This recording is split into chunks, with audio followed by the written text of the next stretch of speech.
আল্লাহ রাব্বুল আলামিন পবিত্র কোরআনুল কারীমের মধ্যে সর্বমোট 114টা সূরা নাযিল করেছেন।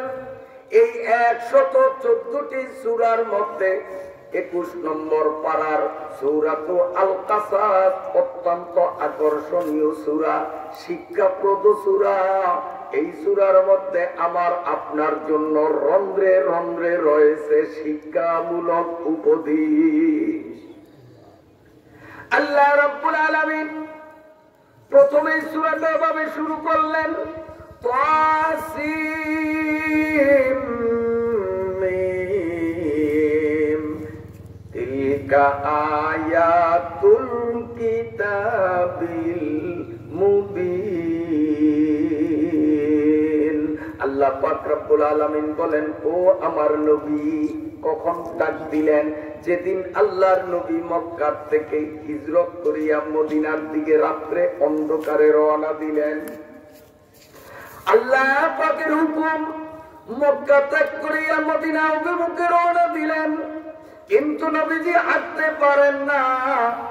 পিছনের দিকে তাকাইয়া আল্লাহর ঘর কাবা শরীফের দিকে নজর দিয়া দুই চোখের পানি ছাড়িয়া কান্দে আর বলে, খোদার ঘর রে,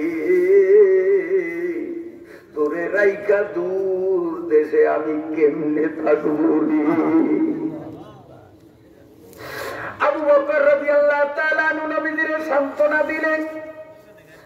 আল্লাহ পাকের নবী একটু সামনে হাঁটলেন। আবার নবীজির অন্তরের শ্রেষ্ঠ বেদনার ধাক্কায় তিনি পিছন ফিরে তাকিয়ে আল্লাহর ঘরকে ডেকে ডেকে বলেন, ওরে মসজিদ ঘর, তোরে রাইকা আমি দূর দেশে কেমনে থাকবো। একে একে তিনবার আবু বকর রাদিয়াল্লাহু তাআলা আনহু তৃতীয়বারে বলতেছেন, ইয়া রাসূলুল্লাহ, এইভাবে যদি দাঁড়িয়ে থাকেন আর কাঁদতে থাকেন, কাফের বেঈমানদের হাতে আমরা ধরা পড়ে যাব, মদিনায় যেতে পারবো না।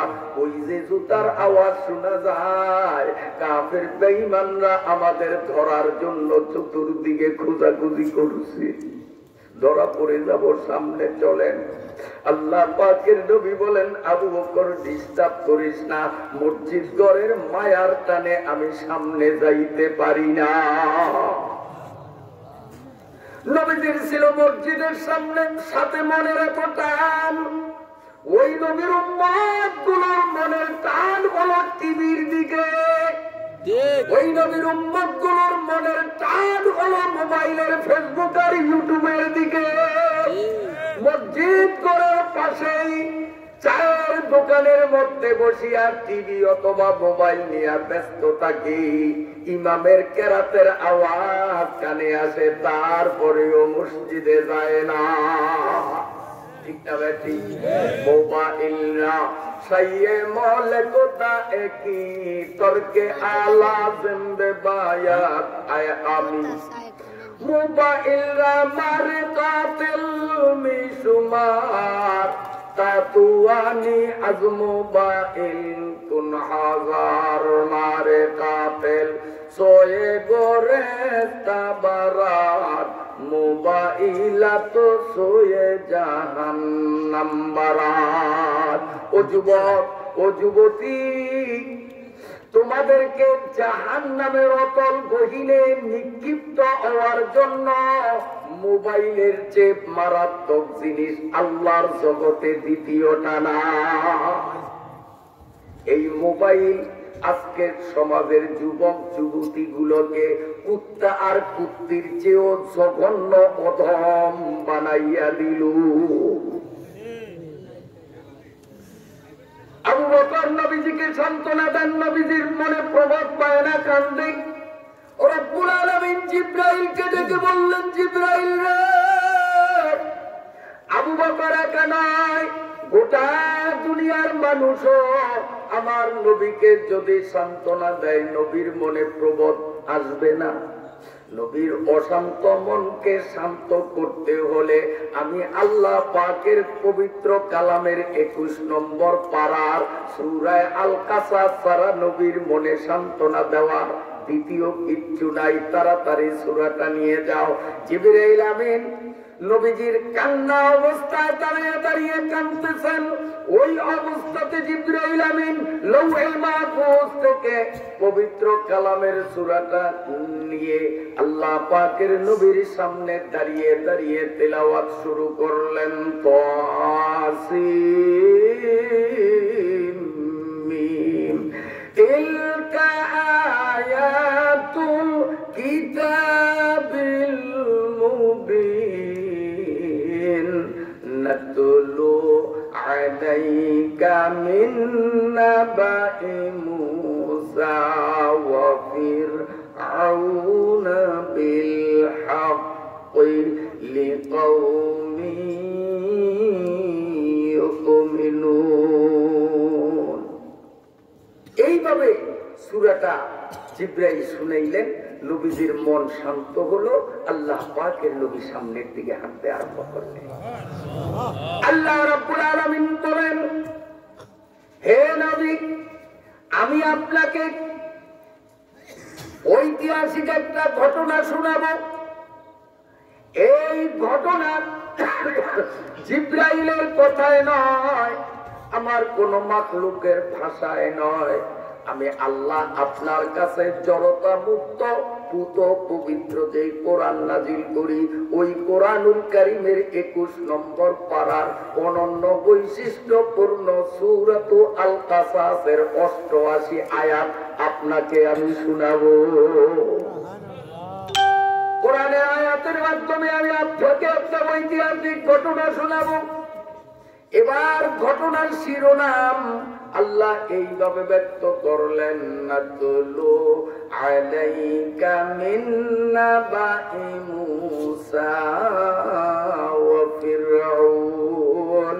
আল্লাহ পাক বলেন, ও নবী, আমি এই জড়তা মুক্ত সন্দেহ মুক্ত পবিত্র কোরআনের আয়াতের মাধ্যমে যে ঘটনা শোনাবো, এই ঘটনা হলো বিশ্ব নন্দিত পয়গম্বর শীর্ষস্থানীয় নবী মুসা আলাইহিস সালাম এবং জগৎ বিখ্যাত পাপী নরাদম সন্ত্রাসী মিস্টার ফেরাউন, এই দুজনের মধ্যে যে বাস্তব ঘটনা সংঘটিত হয়েছিল কোরআনের আয়াতের মাধ্যমে আমি আপনাকে এক্ষুনি শুনিয়ে দেব। আল্লাহর সাথে সাথে বললেন, লিকাওমি ইউমিনুন। ও বাবার দোস্ত, আজকে হিজরতের পথে এই সূরাতুল আল কাসাস দ্বারা শুধু এককভাবে আপনি উপকৃত হবেন না, কিয়ামত পর্যন্ত ঈমানদার পুরুষ ঈমানদার নারীরা যখন এই সূরার তাফসীর তারা শুনবে, আমি আল্লাহ অঙ্গীকার করলাম আজকে আপনি যেমন উপকৃত হবেন, কিয়ামত পর্যন্ত আপনার উম্মতগুলা এই সূরা শুনলে তাদের উপকৃত করব। ঈমান বাড়বে, জান্নাতের পথ পরিষ্কার হবে, জাহান্নামের পথে বেড়া দেওয়া হবে। আল্লাহ রাব্বুল আলামিন এবার ঘটনা প্রারম্ভ এইভাবে বর্ণনা করলেন, ইন্না ফিরআউনা আলা ফিল আরদি ওয়া জাআলা আহলাহা শিয়া ইয়াস্তাদঈফু তাইফাতাম মিনহুম ইউযাব্বিহু আবনাআহুম ওয়া ইয়াস্তাহয়ী নিসাআহুম ইন্নাহু কানা মিনাল মুফসিদিন। কষ্ট হয় আপনাদের? কথা বলবো? আল্লাহ পাক বলেন, নিশ্চয়ই ফেরাউন বিদেশ থেকে এসে বহিরাগত মানুষটা মিশরে প্রবেশ করে ছল ছাতুরি করে মিশরের রাজ সিংহাসন চেপে বসল। ফেরাউনের বাড়ি ছিল ইয়ামান। ইয়ামান দেশে যখন মারাত্মক দুর্ভিক্ষ দেখা দিল, ক্ষুধার তাড়নায় কাতর হয়ে নিজের দেশ ছেড়ে তারা মিশরে আসিল। থাকা খাওয়ার কোনো বন্দোবস্ত ছিল না বিদায় ফেরাউন তার বাল্য বন্ধু হামান দুই চোরা মিলে মানুষের দুয়ারে দুয়ারে খয়রাত করার হাত বাড়াইল। এই খয়রাতির জাত খয়রাতি যখন রাষ্ট্র ক্ষমতার চেয়ার যখন চেপে বসল, পিছনের ইতিহাস ভুলে গেল। আলেম ওলামা ইমানদার নেককার দিনদার পরেজগার মুত্তাকিনদের উপরে নির্বিচারে অত্যাচারের স্টিম রোলার চালাইতে লাগলো। আমার ভাইরা বাবাজিরা, আল্লাহ বলেন ইন্না ফিরাউনা আলা ফিল আরদ। আল আরদের দ্বারা উদ্দেশ্য হলো মিশর। সুদূর ইয়ামান থেকে খয়রাতির জাত খয়রাতি ফেরাউন মিশরে এসে মিশরের রাজ সিংহাসনের মালিক যখন হলো, একটু পানি খুঁজতে হবে, মিশরের রাজ সিংহাসনের মালিক যখন হয়ে বসলো, চেয়ারে বসে আমার দিকে তাকান ফেরাউন। এখন একটা কথা আছে না, ডালিম পাকিলে পরে নিজে ফেটে যায়, ছোট লোক বড় হলে বন্ধুকে সেটায়। তো ওই তো খয়রাতির জাত এখন রাজ সিংহাসনের মালিক, এখন সে কি আর মানুষের মধ্যে আছে? বাবা, ক্ষমতার দাপট, ক্ষমতার দাপট। যারাই আমরা তুচ্ছ ক্ষমতা বলে নিরীহ দুর্বলদের উপরে অত্যাচার করি, তাদের উদ্দেশ্যে বলবো, ফেরাউনের মতো ক্ষমতার মালিক তো তুমি আমি হই নাই। ফেরাউনের মতো শক্তিধর ব্যক্তি তার ক্ষমতায় চিরকাল থাকতে পারিনি। তুমি আর আমিও আমাদের ক্ষমতা চিরকাল ধরে রাখতে পারবো না। না না না,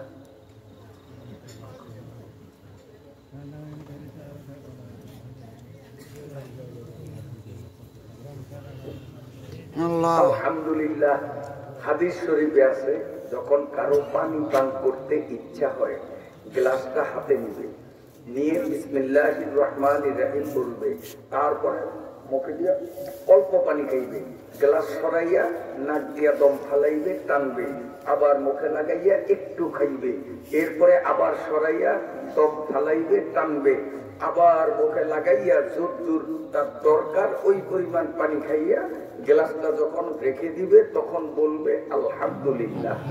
বুঝাইতে পারলাম? শুরুতে বিসমিল্লাহ, শেষে আলহামদুলিল্লাহ, মাঝখানে 3 চুমুক। এই পানিটা পেটের মধ্যে যতক্ষণ থাকবে ততক্ষণ মাওলায় পাকের জিকির করতে থাকবে। সুবহানাল্লাহ। তো জিকির খালি সরমনের মুরিদ কো, তাই না? তো পানি কি সরমনে গেছে? হ্যাঁ, এই পানি কি সরমনের কি মুরিদ হইছে? এই পানি যে খাইলাম এখন হাদিসের পানি, এই পানি আমার পেটের মধ্যে জিকির করতে আছে। সুবহানাল্লাহ। কিন্তু পানির কোনো আমলনামা নাই, পানির জন্য বেহেশত নাই, দোজখ নাই। ও পেটের মধ্যে বসিয়া যতবার জিকির করবে সওয়াবগুলি সব আমার আমলনামায় জমা হবে। আপনারা যদি এই নিয়মে 1 গ্লাস পানি পান করেন, আপনাদের বেলাও তাই মনে থাকবে তো? শুরুতে কয় না, শেষে মাঝখানে 3 চুমুক। মাশাআল্লাহ। আসুন আমরা সামনে চলি, কষ্ট হয় না তো আপনাদের? আসুন সামনে চলি। এখন আসলে বসে খালি এদিক সেদিক তাকায়। ফেরাউন ব্যক্তিগত ভাবে ছিল তো রাম বলদ টাইপের, নিজের বুদ্ধি কম, হাওলাতকে বুদ্ধি দিয়া চলত। আর ওর বাল্য বন্ধু হামান্যা চোরা, এইটা ছিল বুদ্ধির গড়, পাটনা পাটনা বুদ্ধি ছিল ওর। খালি এরকম চায়, মানে হামান্যার একটা গায়ে ওই চোরাই আছে একটু দূরে। চোরাই কই কিরে, এই মাত্র বসলো রাজ সিংহাসনে, আজও একটা ওয়েট নিয়ে থাকবে, আর এরকম যদি পাগলের মধ্যে করে করে মানুষ তো বলে যে কোন পাগল ছাগলের আমার রাষ্ট্রপ্রধান বানাইতো। একটা মান সম্মানের ব্যাপার আছে না? হামাই নিয়ে দৌড়ে আসে, আর সে কানে কানে, গাড়ি বন্ধু তুই রাজা, তুই তোর ওয়েট নিয়ে থাকবি তো? আরে বন্ধু, এই চেয়ারের মালিক আমি, এখন আমি যা বলি তাই তো এই দেশের মানুষ পালন করবে। হ্যাঁ, তা তো ঠিকই। আমার মন চায় যে আমি এখন একটা হুকুম দেই যে মিশরের মানুষরা, আমি তোমাদের খোদা, বড় খোদা, আনা রাব্বুকুমুল আলা। ফেরাউন খোদা দাবি করে না, বড় খোদা দাবি করে। আমার মন চায় যে আমি এখন ঘোষণা দিই আমি বড় খোদা, তো দেশের মানুষ আমাকে পূজা করবে, আমাকে সেজদা দিবে, এতে আমার মান সম্মান আরো বাড়বে। হামান কয়, বন্ধু যা কইছো আমি শুনছি এই পর্যন্তই, কারণ তুমি জানো এই মিশর দেশ এক সময় ইউসুফ নবী শাসন করছে, আপনারা শোনেন নাই? ইসলামে বলে রাজনীতি নাই, তাহলে ইউসুফ নবী নবী ছিলেন না, উনি রাষ্ট্র চালান নাই। ইউসুফ নবী এক সময় ছিলেন তিনি অর্থমন্ত্রী, এরপরে বাণিজ্য মন্ত্রী, এরপরে তিনি হলেন রাষ্ট্রের সর্বময় ক্ষমতার মালিক। সেই ইউসুফ নবীর ইন্তিকালের পরে পালাক্রমে অনেক বড় বড় আলেমরা এদেশ শাসন করেছে। অতএব এদেশের মানুষের মধ্যে ঈমানের ব্যাটারি চার্জ করা এমন একটা শিরকি ঘোষণা যদি দাও, তো তোমারে মানুষ সেজদা দিবে, তোমার পিঠের পাটাতন রাখবে না। বুদ্ধিটা ঠিক দিছে না ভুল দিছে? কারণ ওরা তো বুদ্ধির গড়। কয়েকটা বন্ধু কি করবো, কয়েকটু সময় দাও, তোমার যখন খোদা হওয়ার স্বাদ জাগছে তা আমি তোমার স্বাদ মিটিয়ে দেব প্রসেস মতো, নইলে টিকতে পারবো না। কয় কি? কানে কানে কয়, শোনো, মুসলমানদের ঈমান, জিকির, আজকার, দোয়া, কালাম, তিলাওয়াত এগুলির দ্বারা ঈমানের ব্যাটারিতে চার্জ হয়, আর গান বাজনায় ঈমানের ব্যাটারি লো হয়। গান বাজনা তো নাই আপনাদের দেশে? ছোট্টকালে আমরা দেখছি সকালে ঘুম থেকে উঠলে এই ঘর ওই ঘর সেই ঘর, এই দোকান ওই দোকান, সেই দোকান থেকে সুরে ইয়াসিনের তেলাওয়াতের আওয়াজ হইত। মুরব্বিরা কোন না মিথ্যা কথা কই? রাত্রি বেলায় সূরা ওয়াকিয়া, সূরা আর রহমান, সূরা তাবারাকাল্লাযী তিলাওয়াতের আওয়াজ, এই মুরব্বিরা কথা বলেন শুনে যাইতো কিনা? আর এখন বাড়ি, দোকান, আল্লাহ মাফ করুক, মসজিদ করতেও বাদ না, সব জায়গায় শুধু গান আর গান। দিন শুরু হয় গান দিয়া, দিন শেষ হয় গান দিয়া, ঘুমায় গান দিয়া, ঘুম ভাঙ্গায় গান দিয়া। আল্লাহর ঘর মসজিদটার উপর আজকে ঠিক থাকতে দিল না, ইমাম সাহেব কেরাত পর্যন্ত করতে পারে না, আষ্টটায় আষ্ট দিক থেকে গান শুরু করে। নাই আপনাদের দেশে? মুয়াজ্জিনে ঘোষণা দেয় মোবাইল বন্ধ করেন, সূরারা, তারপরে বন্ধ করে না। কয় গান শুনিয়া আমার কলবদারে নাপাক বানাইছি, ইমাম আর হাজী সাহেব আর মুয়াজ্জিন সাহেব তোমরা জান্নাতে যাবে তা হবে না, তোমাদের তো এমনি বিষ মারতে পারবো না, কাজী মুসল্লির রূপ ধরে আসছি তোমাদের বিষ মারার জন্য। মোবাইল অন রাখিয়া নামাজে দাঁড়ায়, আর এর মধ্যেই মোবাইল গান শুরু করিয়া দেয়। আল্লাহর ঘর মসজিদটারে নাপাক বানায়। আমার কথা হায় হায়, গানের দ্বারা ইমানের ব্যাটারি লো হয়। সামান্য সরে জানে নবীর উম্মত হইয়া মুসলমান তুমি আমি জানলাম না নিজের পায়ের জুতা নিজের গালে মারা দরকার। সামান্যার মতো বেঈমানে বুঝলো গানের দ্বারা ঈমান নষ্ট হয়, মুসলমান হইয়া আমি আর তুমি বুঝলাম না, এর চেয়ে বোকা আল্লাহর জগতে হয় না। বেজার হইছেন আপনারা? ও বন্ধু, সরকারি খরচে হাটে বাজারে দোকানে পাটে স্কুলে কলেজে অফিসে আদালতে সরকারি খরচে ব্যাপকভাবে গানের ব্যবস্থাপনা করো। গান আর গান, গান আর গান, এইভাবে ব্যাপকভাবে গান চলতে থাকলে ঈমানের ব্যাটারি দুর্বল হবে, তারপরে শিরকি ঘোষণা দেওয়ার পরিবেশ হবে। এবার ফেরাউন গান, যেখানে সেখানে গান, গান আর গান, গান আর গান, এইভাবে দীর্ঘদিন গেল। ফেরাউন কয়, বন্ধুরে এখন আর মনে মানাইতে পারি না, ঘোষণা কি দেব? হামান কয়, আমি লক্ষ্য করছি ব্যাটারি পুরোপুরি এখনো ডাউন হয় নাই, কিছু না কিছু চার্জ এখনো আছে, ফুসে উঠবে। এদের ভিন্ন প্রক্রিয়ায় ব্যাটারিটারে আরো দুর্বল বানাইতে হবে। কয় সেটা কি? সেটা হলো ইসলাম ধর্মে আছে লা তাদখুলুল মালাইকাতু বাইতান ফিহি কালবুন আও তাসাবির, যেই ঘরের মধ্যে প্রাণী বস্তুর ছবি থাকবে, ফটো থাকবে, ওই ঘরের মধ্যে রহমতের ফেরেশতা থাকে না। ফটো, মূর্তি, ছবি এগুলো ফেরেশতার জন্য প্রতিবন্ধক। আর মুসলমানদের সাথে যদি ফেরেশতার দেখা সাক্ষাৎ হইতে থাকে, ফেরেশতার ছোঁয়ায় তাদের কলব আর ঈমানের ব্যাটারি চার্জ হয়। অতএব ফেরেশতা খেদাইতে হবে মিশরের থেকে। তাই অফিসে, আদালতে, শিক্ষাঙ্গনে, রাস্তার মোড়ে মোড়ে যেখানে সেখানে তোমার ভাস্কর্য বানাইয়া, তোমার ছবি আর মূর্তি বানাইয়া যেখানে সেখানে দাঁড় কইরা দাও, যাতে ফেরেশতা তারাইয়া যাও। এইভাবে ফেরাউনের মূর্তি বানাইয়া সব জায়গায় দিল। দীর্ঘ কয়েক মাস পরে ফেরাউন বলতেছে, বন্ধুরে আমার মনেরে আর মানাইয়া রাখতে পারি না, ঘোষণা কি দিতে পারি? হামান কয় এখনো পরিবেশ হয় নাই, কয় তোমার কথা আর রাখতে পারলাম না, আমার অবুঝ মন রে আমি আর কন্ট্রোলে রাখতে পারি না। এই জন্য ফেরাউন বিশাল বিরাট একটা জনসভা ডাকিয়া লক্ষ লক্ষ জনতার জনসমুদ্রে মঞ্চে দাঁড়াইয়া ফেরাউন উচ্চ কণ্ঠে একটা ভাষণ দিল, ইয়া আইয়ুহান নাস আনতুম তা'লামুন আন্নী মালিকুকুম মুনযু কাযা ওয়ালাকিন আখফাইতু আলাইকুম আমরা ওয়া কাদ হানা ওয়াক্তু ইযহারি ইন্নানি আনা রাব্বুকুমুল আ'লা ফা'বুদুন। জোরে কর নাউযুবিল্লাহ। ফেরাউনের ভাষা তো আর বাংলা ছিল না, ওর ভাষা ছিল আরবি। এজন্য সে আরবি ভাষা বক্তৃতা দিল। তার বাংলা অর্থ হলো, হে মিশরবাসীগণ, আপনারা আমাকে একজন রাষ্ট্রপতি হিসাবেই শুধু মনে করবেন না।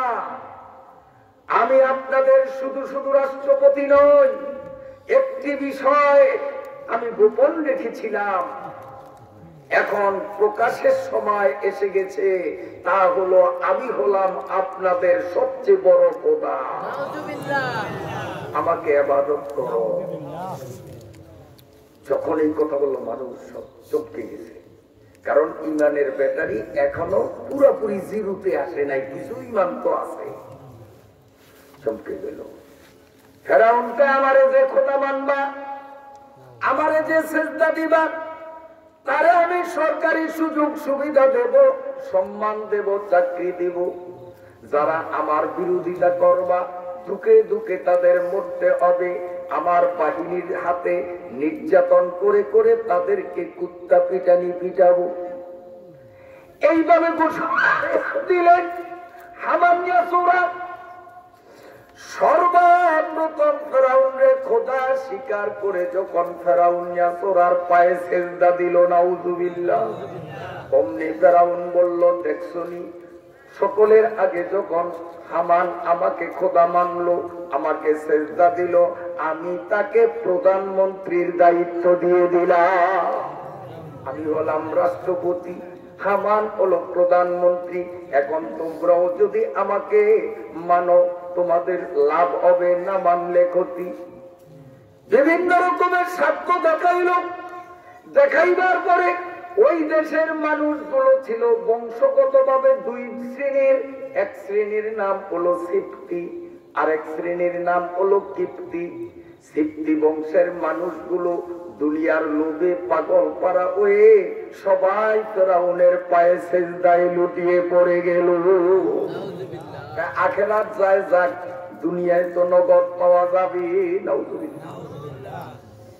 এই সিপ্তি মানুষগুলো যখন ফেরাউনকে সেজদা দিল, ফেরাউন তাদের মান মর্যাদা, অনেক সরকারি সুযোগ সুবিধার ঘোষণা দিল।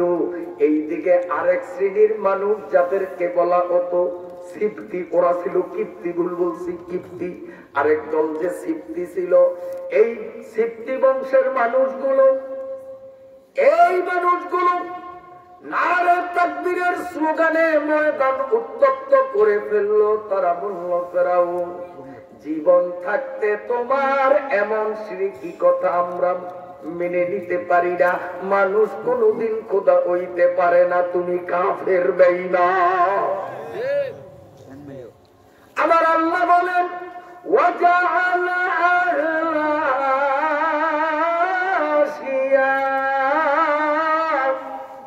ফেরাউন উপস্থিত জনতাগুলোকে কয়েকটা দলে ভাগ করেছে।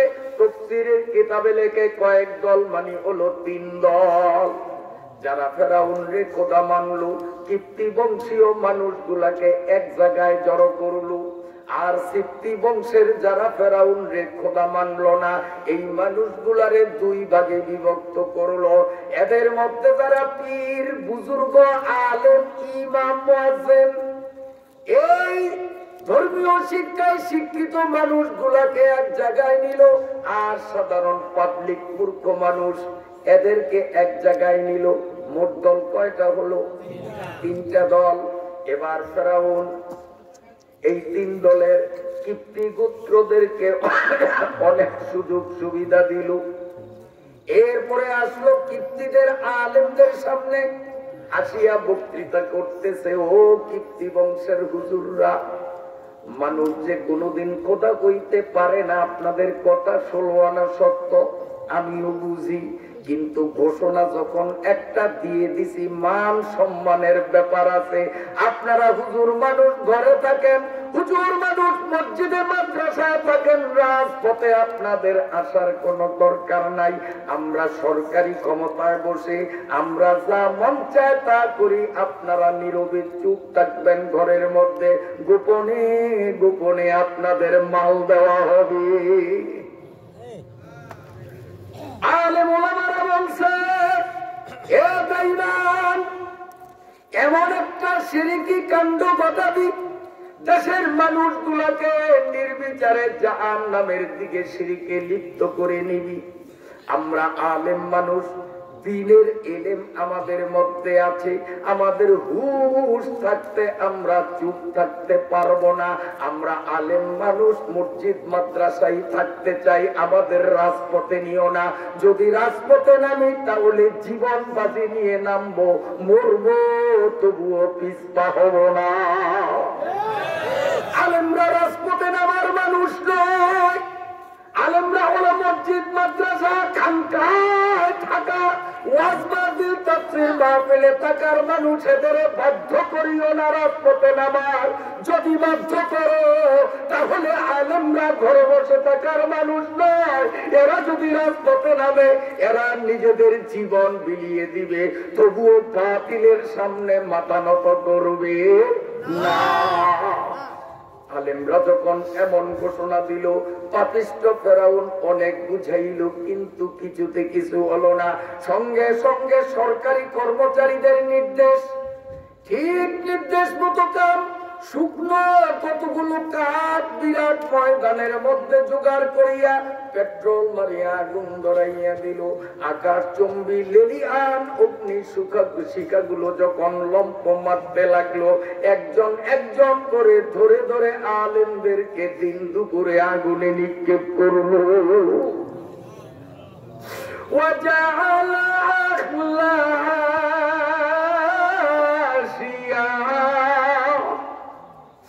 এই 3 দলের একদল আলেমগুলোকে এইভাবে আগুনের মধ্যে ধরে ধরে ফেলায়।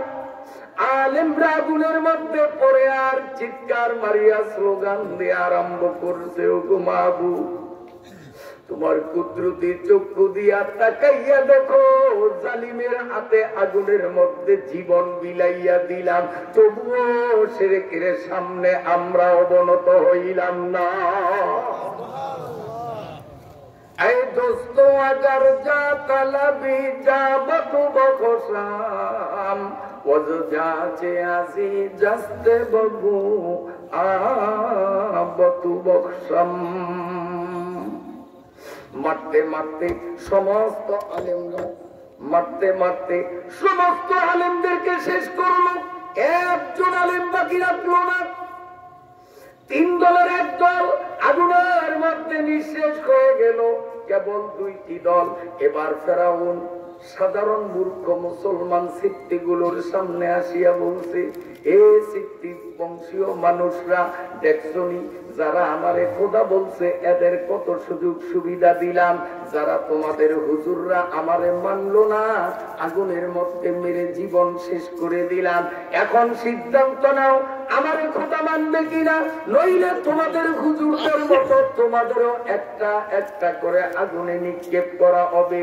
তখন গ্রামের সাধারণ মূর্খ মুসলমান গুলো কণ্ঠে জবাব দিল ফেরাউন রে, যেই হুজুরদের সিনার মধ্যে আল্লাহর কোরআনের এলেন, যেই হুজুরদের সিনার মধ্যে আল্লাহর নবীদের এলেন, ওই মানুষগুলো যদি আগুনের মধ্যে শিরকের বিরোধিতা করতে গিয়ে জীবন দিতে পারে, আমাদের মতো সাধারণ মানুষ জীবন দিতে কোনো সমস্যা হবে না। আগুনে পড়ে জ্বলে পড়ে শেষ হতে রাজি আছি, তবুও তোর মতো কাফেরের খোদা মানব না।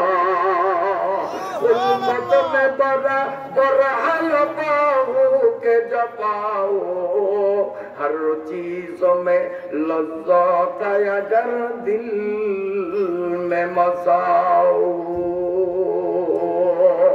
যখনই এভাবে সবাই বজ্রকণ্ঠে জবাব দিল, ফেরাউন তার বাহিনীকে নির্দেশ দিলে একজন একজন করে মানুষগুলো আগুনের মধ্যে নিক্ষেপ করে নারে তাকবীর আল্লাহু আকবার স্লোগান দিতে দিতে হাজার হাজার নয় লক্ষ লক্ষ মুসলমান আলেমদের কাতারে আগুনে জীবন দিয়ে দিল, তবুও ফেরাউনের সামনে নতি স্বীকার করলো না। লক্ষ লক্ষ মুসলমান গুলো মেরে ফেলল। এই পাকে হামানিয়া সোনা ফেরাউনিয়ার কানে কানে বলতেছে, বন্ধুরে আগুনে নিক্ষেপের নির্দেশ একটু বারণ করো, বন্ধ করো। কয় কেন?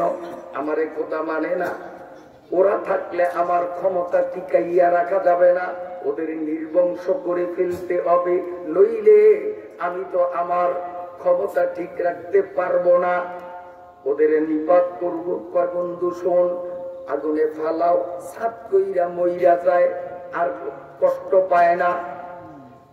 আমার ইচ্ছা তোমার খোদা কেন মানলো না, এই জন্য ওদের এইভাবে আগুনে না পুড়িয়ে ওদের রাইখা রাইখা রাইখা রাইখা যুগ জনম ধরিয়া সাজা দিব, এতে তাদের লাঞ্ছনা আর দুঃখ বেশি হবে।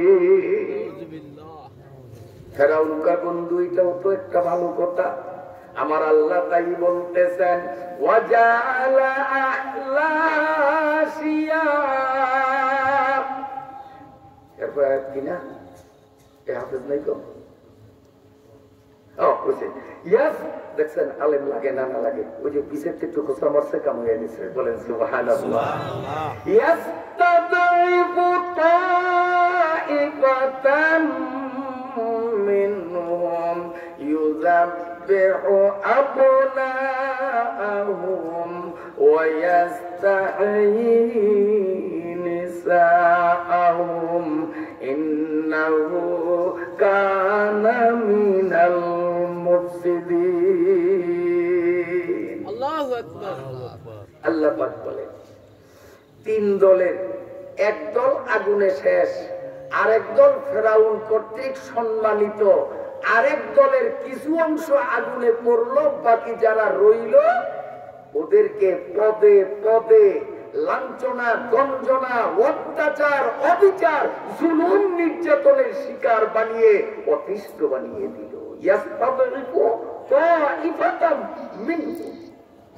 কিভাবে নির্যাতন?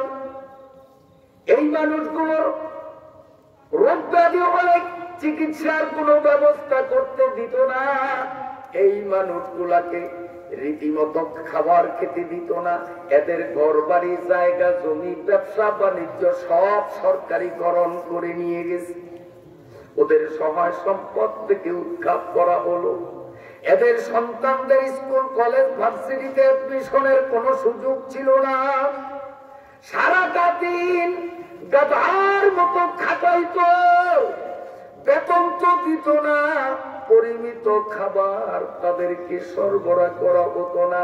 এই মানুষগুলো মাসের পরে মাস, বছরের পরে বছর এভাবে ধুকে ধুকে মরতে ছিল। সারাদিন ফেরাউনের কাজ করত, রাত্রিবেলায় অসুস্থ বদনে দুই চোখের পানি ছেড়ে মালিকের কাছে ক্রন্দন করে করে বলতো, আল্লাহ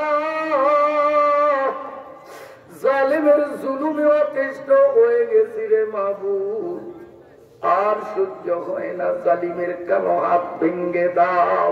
মুসলুমের বদদোয়া আজ না হয় কাল লাগবেই লাগবে, সন্দেহ নাই। বেতর সবহা হে মাজলুমা কে হাঙ্গামে দোয়া করদন, ইজাবত আজ বাহরে হক বা ইজাবত আজ দরে হক বাহরে ইস্তেকবালে মি আয়া।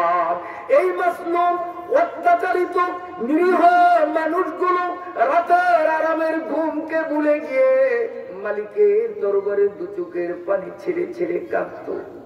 দীর্ঘদিন কাঁদার পরে আল্লাহ রাব্বুল আলামিন আর সহ্য করতে পারলেন না।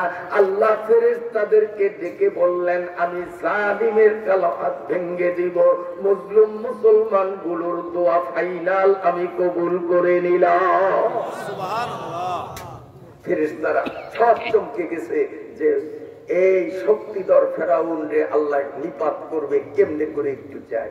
আল্লাহ পাক বলেন, ফেরেশতারা এত তাড়াতাড়ি না, আমি ইচ্ছে করলে সেকেন্ডের মধ্যে ফেরাউন রে পিছিয়ে দিতে পারি, পারে কিনা?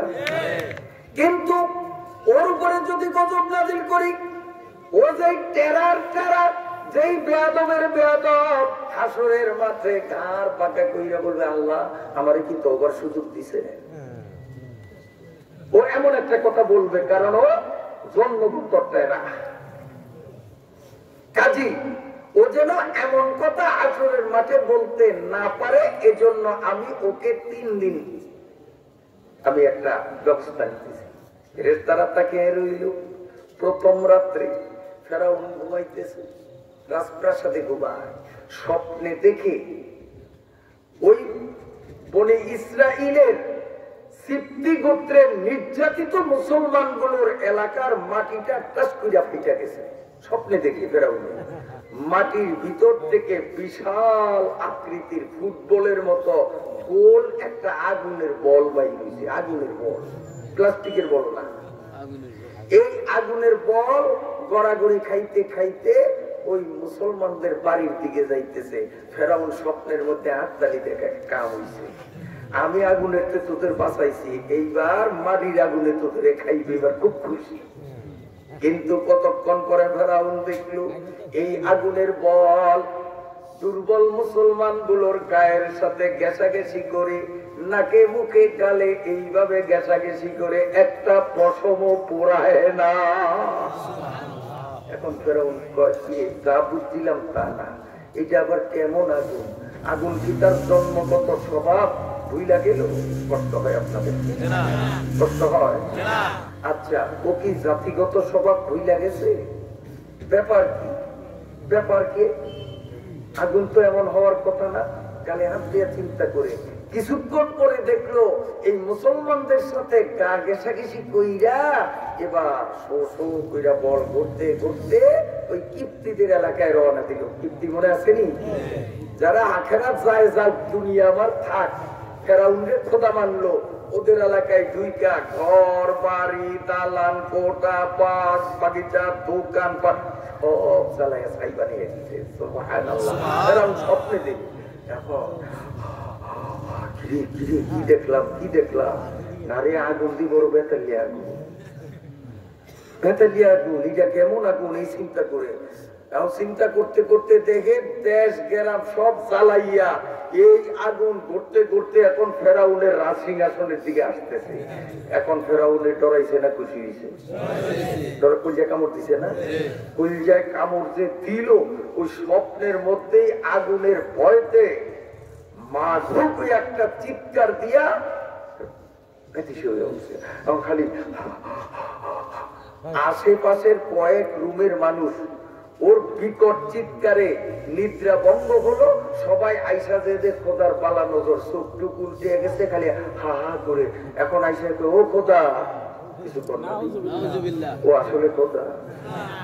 হ্যাঁ, কি হয়েছে আপনার, কি হয়েছে আপনার? এখন সোরায় মনে মনে চিন্তা করে, আমি যে ডরাইছি আগুন দেখিয়া, এটা তো বলা যায় না, কারণ খোদাই কি কেউ ডরায়? খোদারে না সবাই ডরায়। আমি যদি বলি যে স্বপ্নে আগুন দেখিয়া ডরাইছি, তাইলে তো আমি 2 নম্বর ধরা খাবো। সবাই বললে এটা তো 2 নম্বর, এটা কিসের কথা? এই জন্য কিচ্ছু না কিচ্ছু না, এমনি এরকম করছি, তোমরা যাও তোমরা যাও তোমরা যাও, সবাই সরিয়ে দিচ্ছে। সরে দরজা বন্ধ করছে। কইরা এখন শোয় না, আমার দিকে তাকান। আগুনের ভয়তে শোয় না, বইসা রয়েছে। কিছুক্ষণ পরে যখন একটু তন্দ্রার আওয়াজ আসলো, মানে একটু তন্দ্রা আইলেই সোরের মনে অবস্থা। আমার তো বেশি ভালো জানেন, নড়ার তো খালি খালি আমার সোরের মনে পুলিশ পুলিশ, ফেরাউনিয়ার মনে আগুন আগুন, একটু জোরে আর হঠাৎ আগুনের মনে বিকৃতি আবার বসে লাগবে।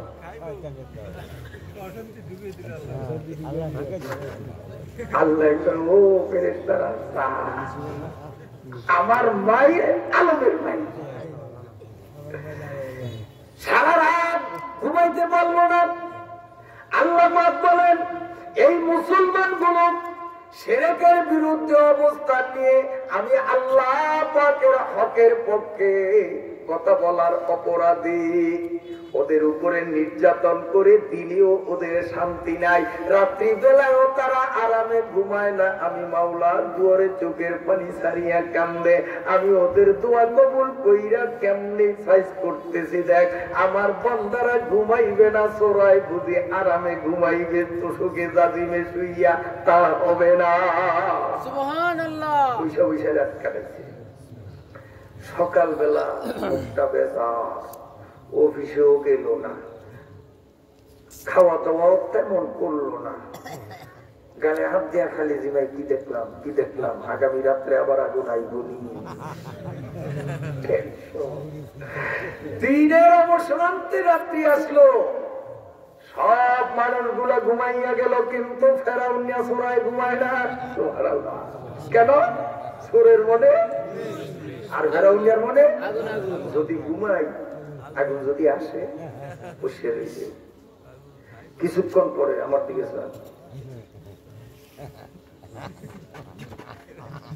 মরে ঘুরে বসে কই বালিশ আর কই তুলল।